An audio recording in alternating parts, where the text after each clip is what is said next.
देख रहे हैं अब तक न्यूज चैनल। मुफ्ती साहब, अब मुझे बताओ, ये शहर की लाखों और इस महाराष्ट्र की लाखों आवाम ने अपनी आंखों से देखा और पुलिस के रिकॉर्ड पर है, कोर्ट के रिकॉर्ड पर है कि क्रॉस फायरिंग हुई, वीडियो है। सरकार बेवकूफ है क्या? क्या आप पुलिस को बेवकूफ समझते हो क्या? कि मैं असेंबली के अंदर बोल दूंगा, एक बाजू बोल दूंगा, दूसरी बाजू पता नहीं रहता। वहां बैठे हुए लोगों को पुलिस डिपार्टमेंट रिपोर्ट करता है, सब वहां पर ऑनलाइन जाता है। अगर आपको बोलना था ना, ईमानदारी अगर आप में होती, अगर आप बेईमान नहीं होते, तो आप दोनों बात बोलते कि दोनों का इंक्वायरी होना चाहिए। आपने वैसा नहीं बोला, आपने वन साइड बोला। ठीक है, आपको मुबारक। ऐसे आपकी डिमांड करने की कोई हमको जरूरत भी नहीं है, ना तुम्हारी कोई हमको मदद की जरूरत है। तुमसे पहले मैंने लेटर बहुत काले कर दिया हूं। दिल्ली इसके लिए गए थे क्या? स्पोर्ट्स मिनिस्टर से मिलने तो एक बहाना था, 2 दिन ऐसी मुकाम करा गया वहां। तुम अलग बात है कि आप दिल्ली के महाराष्ट्र सदन में नहीं रुकते, आपके लिए जान तो रुक जाता। कौन रूम बुक करते हैं मुझे नहीं पता है क्या?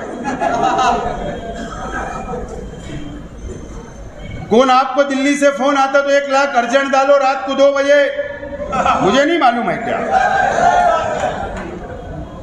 तो वही दिल्ली के अंदर मैं भी गया था, लेकिन मैं भी सदन में रुका था।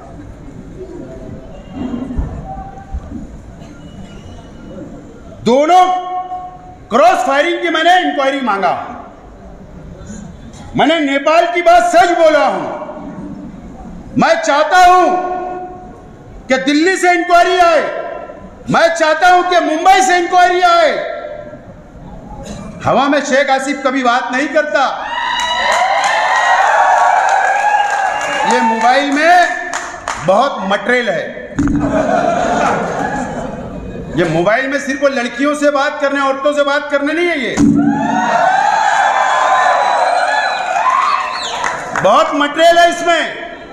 मैं चाहता हूं इंक्वायरी आए, चाहे मरकजी हुकूमत की आए, चाहे महाराष्ट्र हुकूमत की आए। और मैं चाहता कि मुझको बुलाया जाए इंक्वायरी के लिए कि आपने लेटर दिया, आपने डिमांड की, नेपाल की बात की, तो आपके पास क्या सबूत है? सिर्फ मेरे से ये पूछे, मैं इंतजार कर रहा हूं। फिर पुलिस को सबूत दूंगा, फिर पुलिस को सबूत दूंगा जब समझ में आएगा।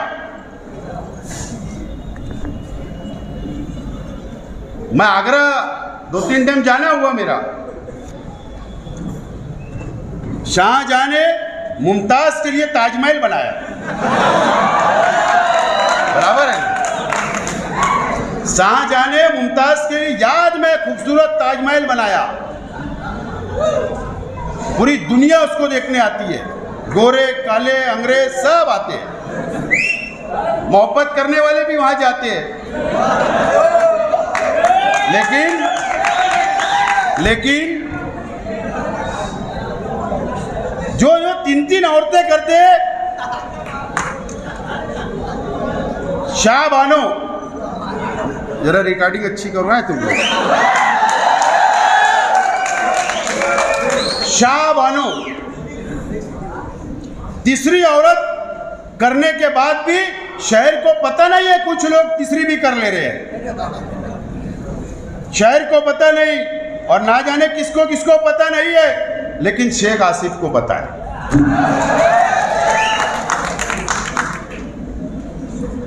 अरे मुमताज के लिए ताजमहल बना रहे, तुम तीसरी औरत तो बता दो मैंने किया, उसका नाम शाह बानो है, ये तो बता दो। ये क्यों नहीं बता रहे? और इससे आगे कुछ बोलना होगा अगर उधर से जैसे सवाल आएंगे वैसे जवाब दूंगा। अभी सिर्फ ये और एक टेलर दे के छोड़ रहा हूं, ये टेलर दे के छोड़ रहा हूं। चाह बानो, रात जिम्मेदारी से बोल रहा हूं, रात भर नींद नहीं आएंगे, जिम्मेदारी से बोल रहा हूं। दोस्तों, मेरे पास ना ऑडियो रिकॉर्डिंग है एमएलए की, है ना, एमएलए की नहीं है, एमएलए के ताल्लुक से दो मेरी प्यारी प्यारी बहनें बात कर रही है आपस में। लेकिन मैं नहीं सोच रहा हूं बताने, सुनाने नहीं सोच रहा हूं, जाने दो। मैंने जो हलाले वाली जो बात बोला हूं ना, मेडिकल वाली जो बात बोला हूं ना, मेरे पास ऑडियो रिकॉर्डिंग मौजूद है। लेकिन मैं फिर रुक रहा हूं और फिर मैं इन लोगों को बोल रहा हूं कि इतने नीचे दर्जे की सियासत छोड़ दो, इससे नीचे दर्जे की सियासत छोड़ दो। शहर में शहर की बदनामी मत करो।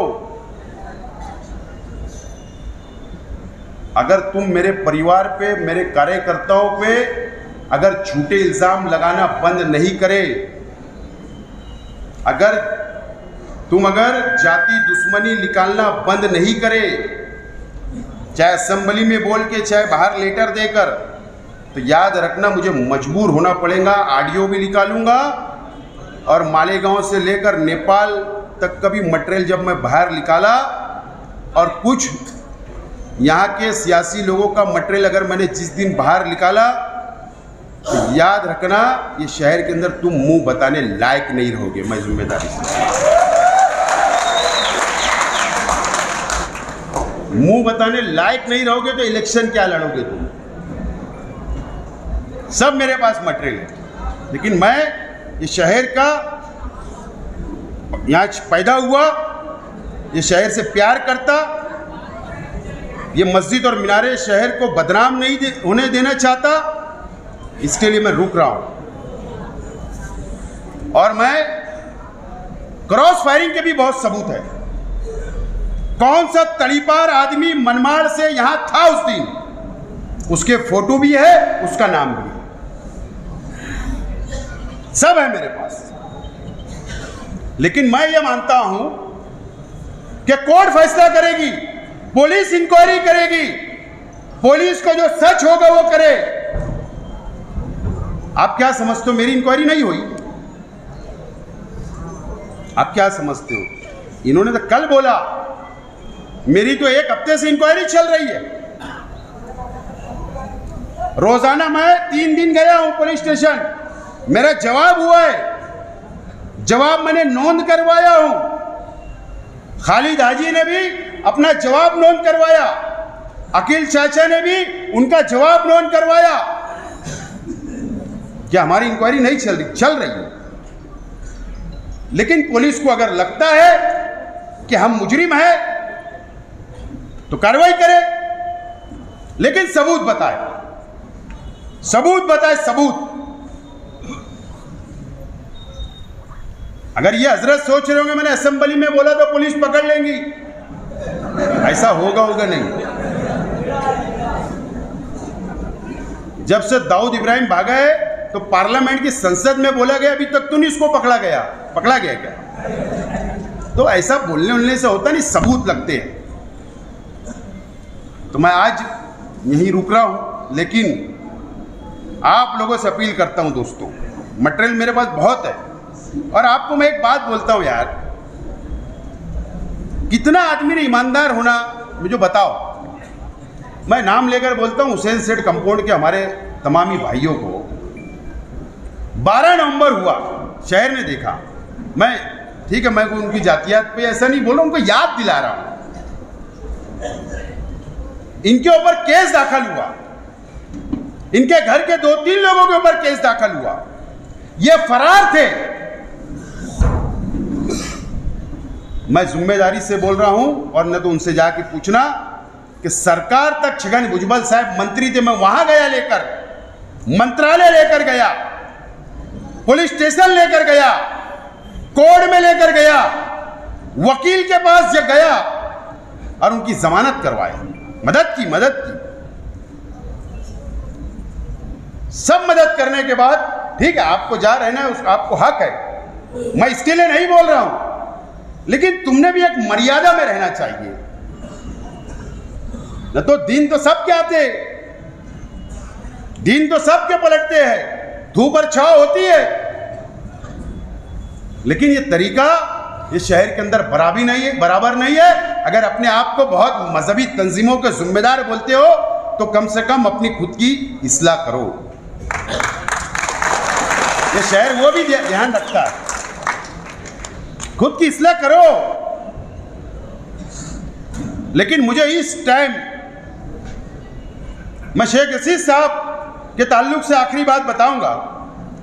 मुझे बताओ, इस मंच के ऊपर हर समाज, हर बिरादरी, हर मसलक के लोग बैठे हुए, यहां पर भी बैठे हुए।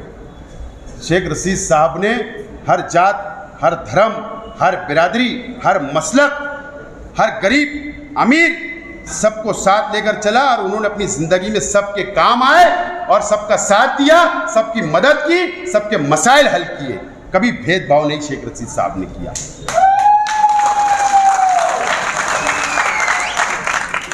अगर किसी का भी शेख रशीद साहब ने काम किया होगा एक बाल बराबर भी, तो आज आप लोगों से मैं अपील करता हूं कि आओ हमारे साथ खड़े हो जाओ। शेख रशीद साहब की तरह मैं भी काम करूंगा, मेरा परिवार भी आपके साथ खड़ा रहेगा, मैं भी आपको लेकर चलूंगा। मैं भी कोई भेदभाव नहीं करता और ना इंशाल्लाह करूंगा, सबको साथ लेकर चलूंगा।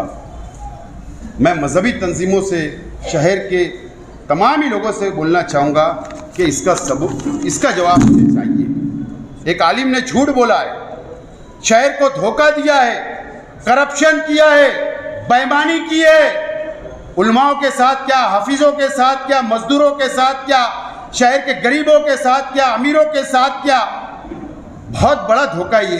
या तो इसके ऊपर फतवा दे दो, अगर ये फतवा आ जाएगा कि नहीं वो झूठ बोल सकते तो मैं उम्मीदवारी से मागार हो जाऊंगा। मौलाना सही है नहीं तो ये चलता रहेगा। और ये कब तक चलेगा, कब तक? कहीं तो इसको रुकना चाहिए। बस यही गुजारिश है कि आज हमारा ये जो मिलावा है, ये इजलास है, ये हमारे जाबाज कार्यकर्ताओं का। आप बहुत जाबाज हो, आप एक एक लोग 100-100 वोट के मालक हो, आप हजारों वोट के मालक हो। अगर आज से आपने तय कर लिया, ये मुहर्रम का मुबारक महीना चल रहा, अगर आपने यहां तय कर लिया और यहां से निकल के अगर आप लोग लग गए तो मुझे अल्लाह की इजाज़त से उम्मीद है कि इंशाल्लाह कामयाबी हमारी होगी। और मैं आपसे अपील करता हूं कि आज से लग जाओ और वक्त वक्त पे पार्टी का प्रोग्राम दूंगा और मुहर्रम के बाद इंशाल्लाह आपको प्रोग्राम के तहत आपसे मुलाकात का सिलसिला, मीटिंग का सिलसिला, कामकाज का सिलसिला, लेडीज मीटिंग का सिलसिला चलता रहेगा। बहुत बहुत शुक्रिया, बहुत बहुत शुक्रिया। अल्लाह हाफिज।